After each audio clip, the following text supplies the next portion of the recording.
Vigilance and anti corruption ബ്യൂറോയെ വിവരാവകാശ പരിധിയിൽ നിന്ന് ഒഴിവാക്കണമെന്ന ആവശ്യം. ഇക്കാര്യം ആവശ്യപ്പെട്ട് വിജിലൻസ് ഡയറക്ടർ ആഭ്യന്തര അഡീഷണൽ ചീഫ് സെക്രട്ടറിക്ക് അയച്ച കത്ത് ഇപ്പോൾ പുറത്തുവന്നു. ഉമേഷ് ബാലകൃഷ്ണൻ വിവരങ്ങൾ നൽകും. പറയൂ ഉമേഷ്, ഗുഡ് മോർണിംഗ്. യഥാർത്ഥത്തിൽ ഈ അതിനെ മാത്രം വിവരാവകാശ രേഖയിൽ നിന്ന് ഒഴിവാക്കുന്നത് എന്തിനാണ് മനസ്സിലാവുന്നില്ല. ഗുഡ് മോർണിംഗ് എക്സ്കെൻ. എന്തായാലും അത് തന്നെയാണ് ഇതിൽ ഏറ്റവും സുപ്രധാനം.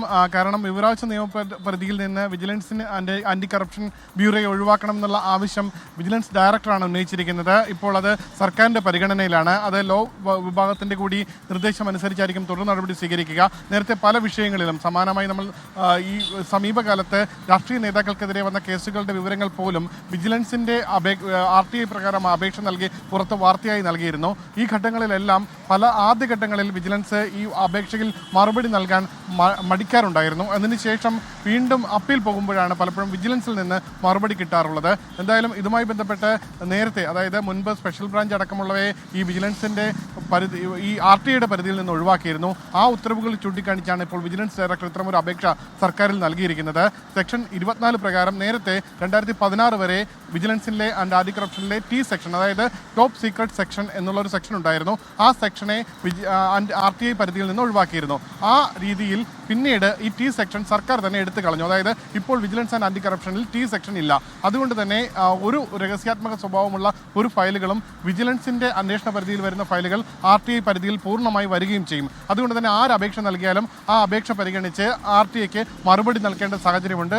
അതുകൊണ്ട് തന്നെ T സെക്ഷനിൽ എല്ലാ ഫയലുകളും പൂർണ്ണമായി RTI പരിധിയിൽ നിന്ന് ടോപ്പ് സീക്രട്ട് സെക്ഷൻ പ്രകാരം സംരക്ഷിക്കാൻ കഴിഞ്ഞിരുന്നു. അതുകൊണ്ട് തന്നെ ആ രീതിയിലേക്ക് മാറ്റണം. പൂർണ്ണമായി വിജിലൻസ് ആൻഡ് ആൻറ്റി കറപ്ഷനെ ഈ RTI പരിധിയിൽ നിന്ന് ഒഴിവാക്കണം എന്നുള്ള ആവശ്യമാണ് മുന്നോട്ട് വയ്ക്കുന്നത്. നേരത്തെ നമ്മൾ ചില വിഷയങ്ങളിൽ, അത് രാഷ്ട്രീയ നേതാക്കൾ പ്രതികളായി വന്ന ചില കേസുകളിൽ RTI കൊടുത്ത് ആ കേസുകളുമായി ബന്ധപ്പെട്ട വിവരങ്ങൾ പുറത്തു വരികയും അതിൽ രാഷ്ട്രീയ നേതാക്കൾക്കടക്കം ചില വിരോധം, ചില എതിർപ്പുകൾ വിജിലൻസ് ആൻഡ് ആൻറ്റി കറപ്ഷനെതിരെ ഉണ്ടായിരുന്നു. ഈ സാഹചര്യങ്ങളെല്ലാം കണക്കിലെടുത്തുകൊണ്ടായിരിക്കണം ഇത്തരമൊരു അപേക്ഷ. ഈ വർഷം ജനുവരിയിലാണ് ഈ അപേക്ഷ നൽകിയത്.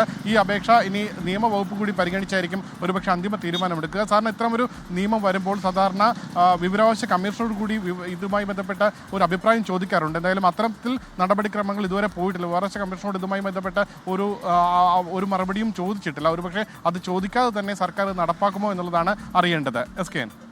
Okay, thank you. ഉമേഷ് ബാലകൃഷ്ണനാണ് വിവരങ്ങൾ നൽകിയത്.